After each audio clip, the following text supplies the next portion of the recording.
آپ کی زندگی کے 3 حصے ہیں، ایک شخصی زندگی، ایک معاشرتی زندگی، سوسائٹی میں آپ کا کردار، ایک ریاستی حوالے سے۔ تو میں ریاستی حوالے سے یہ بتانا چاہ رہا ہوں کہ جن مشکلات سے یہ ملک گزر رہا ہے، جو خطرات منڈلا رہے ہیں، معاشی بھی، سیاسی بھی، دفاعی بھی، وہ بہت سنگین ہے۔ اس کے لیے ہمیں ہر شخص کو کچھ چیزوں پر عہد کرنا چاہیے۔ وہ یہ کہ جہاں اس ملک کو ہم اپنا ملک سمجھیں گے، اس ملک کو ہم اگر یہ ایک بات یاد کر لیں نا کہ آنرشپ آ جائے اس کی، تو بہت ساری چیزوں سے ہمیں نجات بھی مل جائے گی اور بہت ساری چیزوں کی، اچھی چیزوں کی توفیق بھی ہو جائے گی۔ ہم اپنے گھر کو اپنا گھر سمجھتے ہیں، اپنی اولاد کو اپنی اولاد سمجھتے ہیں، اپنے کاروبار کو اپنا کاروبار سمجھتے ہیں، اپنی دکان کو اپنے دکان سمجھتے ہیں، اپنے مدرسے کو اپنا مدرسہ سمجھتے ہیں۔ تو ہمارا ریڈار فوراً کام کرتا ہے کہ یہ نقصان ہوگا ہمارے گھر کو، ہمارے کاروبار کو، ہماری دکان کو، تو وہاں کبھی بھی آپ یہ نہیں کر سکتے گھر کے نقصان کو آپ برداشت کر لیں۔ اس ملک کو اگر آپ اپنا ملک سمجھنے لگے، جو حقیقتاً بہت بڑی ذمہ داری ہے شریعت کے لحاظ سے بھی، جیسے میں نے پہلے ہی بتایا تھا کہ ہمارے دین میں نبوت کے بعد سب سے بڑا درجہ ریاست کا ہے۔ یاد رکھیے، مدرسہ، مسجد یہ ریاست سے نیچے آتا ہے۔ اگر پاکستان میں 50,000 مدرسے ہیں تو پاکستان کس چیز کا نام ہے؟ پاکستان ایک ایسا خطہ ہے 8.25 لاکھ مربع کلومیٹر کا، اس میں 50,000 مدرسے ہیں، اس میں 10 لاکھ علماء ہیں، اس میں اتنے لاکھ حافظ ہیں، اس میں اتنے تبلیغی کام ہو رہے ہیں، دعوت کے کام ہو رہے ہیں، سب کا مجموعہ ہے نا۔ تو مدرسہ خود آ جائے گا، اس میں مدرسہ خود ریاست میں موجود ہے۔ اگر آپ صرف مدرسے کو لے رہے ہیں تو مدرسہ تو ایک جز ہے، اور یہ دنیا کا مسلمہ اصول ہے کہ کل جو ہوتا ہے وہ جز سے بڑا بھی ہوتا ہے اور اہم بھی ہوتا ہے اور اس کی وہ زیادہ بھی ہوتا ہے۔ اپنے ملک سے، اپنی ریاست سے وفاداری، حب الوطنی، آنرشپ، اس کا ہم آپ آج عزم کریں، عہد کریں کہ اللہ ہم اس ملک کو اپنا گھر سمجھیں گے، اپنی چیز سمجھیں گے، اس کا نفع کو اپنا نفع سمجھیں گے، اس کے نقصان کو اپنا نقصان سمجھیں گے، اس کی عزت کو اپنی عزت سمجھیں گے، اس کی بے عزتی کو اپنی بے عزتی سمجھیں گے، اس کی معیشت کو اپنی معیشت سمجھیں گے۔ یہ ہم عہد کریں اور عزم کریں اس کا۔ دوسری چیز، ریاست کی ریٹ، جیسے ہمارا ایک کلچر بن گیا ہے کہ ریاست کی ریٹ کو چیلنج کرنا، اس کی مخالفت کرنا، اور اس مخالفت پہ اپنے آپ کو ہیرو سمجھنا کہ میں نے اتنی فلاں چیز، میں نے سگنل توڑ دیا، میں نے فلاں کام کر دیا۔ تو قانون کو توڑنا، قانون شکنی اور ریٹ کو چیلنج کرنا، یہ بھی شرعاً جائز نہیں ہے، یہ حرام ہے، ناجائز ہے۔ جائز چیزوں میں حکومت کے قوانین کی اطاعت کرنا واجب ہے، نہیں کریں گے تو گناہگار ہوں گے۔ تیسری چیز ہے ڈسپلن۔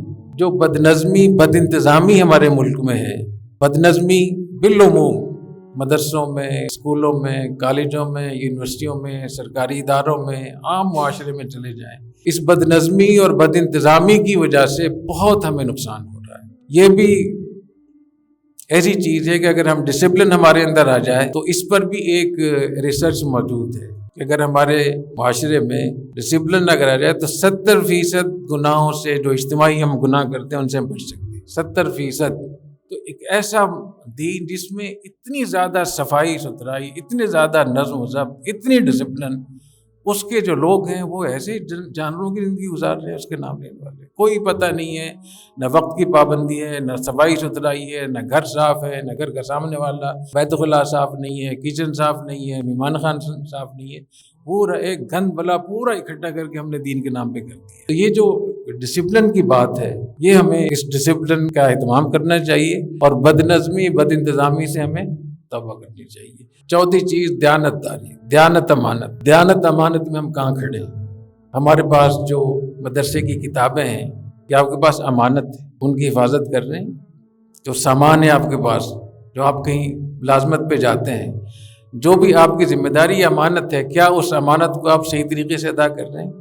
تو دیانت داری، امانت داری کے حوالے سے بھی ہمارا معاشرہ مجموعی طور پہ، میں اس میں مستثنیٰ نہیں کروں گا کہ مدرسے اس سے الگ ہیں اور اسکول الگ ہیں، سب میں ہی یہ چیزیں موجود ہیں۔ تو ہمیں اس کا بھی عہد کرنا چاہیے کہ اللہ ہم خیانت سے ہم توبہ کرتے ہیں۔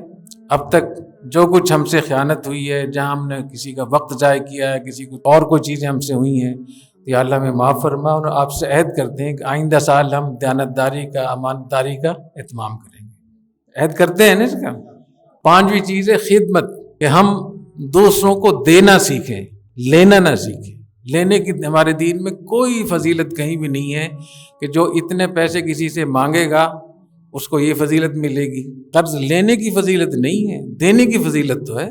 لینے سے تو پناہ پناہ مانگی گئی، قرض لینے سے حضور اکرم صلی اللہ علیہ وسلم نے پناہ مانگی۔ تو یہ ہمارا معاشرہ جس کو ہم بھگت رہے ہیں، یہ پورا ہمارا سسٹم جو نظام زندگی ہے، جو ہمارا کلچر ہے، وہی ہمیں سکھاتا ہے کہ ہمیں بڑے سے بڑا رتبہ لینا ہے اور زیادہ سے زیادہ پیسہ کھینچنا ہے۔ یہ نہیں سکھاتا کہ ہم دوسروں کی خدمت کریں گے۔ ہم جو کچھ کاروبار کر رہے ہیں دوسروں کی خدمت کرنے کے لیے، تو ہمیں اس کو کوشش کرنی چاہیے کہ ہم اس معاشرے کو یہ بتائیں کہ ہم دینے والے ہیں، لینے والے نہیں ہیں۔ اگر ہمارے اسکولوں میں، کالجوں میں، یونیورسٹیز میں یہ ماحول بن جائے تو وہاں سے جو لوگ فارغ ہوں گے، پھر جس عہدے پر بھی جائیں گے وہ اس قوم کی خدمت کریں گے، خدمت خلق کریں گے، خدمت حلق نہیں کریں گے۔ اب یہ تو جو بھی کہیں سے بھی ڈگری لے کر آتا ہے اس کا سب سے بڑے کہ مجھے بڑے سے بڑا عہدہ مل جائے اور زیادہ سے زیادہ میرے ہاتھ میں پیسے آ جائیں، چاہے وہ کہیں سے بھی آ جائیں، حلال حرام جائز جائز، یتیم کے مسکین کے پیسے ہیں کسی کے۔ یہ کتنی خطرناک چیز ہے۔ تو خدمت کے لیے ہم عہد کریں گے، یا اللہ ہم آپ سے عہد کرتے ہیں کہ ہم آپ کی مخلوق کی خدمت کریں گے، خلق خدا کی ہم خدمت کریں گے۔ یا اللہ ہم عہد کرتے ہیں کہ ہم دینے والے بنیں گے، لینے والے نہیں بنیں گے۔ تو الید العلیٰ خیر من الید السفلیٰ، اوپر والا ہاتھ بہتر ہوتا ہے نیچے والے ہاتھ سے۔ اسی طریقے سے ہمارا پورا ملک جس طریقے سے ہم قرض میں جکڑے ہوئے ہیں، ہر چیز ہم امپورٹ کر رہے ہیں، ہر چیز ہم باہر سے لے رہے ہیں، تو یہ اپنے آپ کو اتنا بے بس کر دینا اور اتنا دوسروں کے تابع محمل کر دینا، ہر چیز میں ہم دوسروں کے تابع ہیں، تو کوئی قوم، کوئی ریاست، کوئی تہذیب کبھی زندہ نہیں رہ سکتی۔ تو ہم عہد کریں کہ یا اللہ ہم اس سے ہم توبہ کرتے ہیں اور جتنا ہم سے ہو سکے گا ہم اپنے پیروں پہ کھڑے ہوں گے، ہم خود انحصاری کی طرف جائیں گے، ہم خود بھی اور اپنے ملک کو بھی اپنے پیروں پہ کھڑا کریں گے، خود کفیل بنیں گے، خود انحصاری کی طرف جائیں گے۔ یہ عہد کرتے ہیں اس پہ۔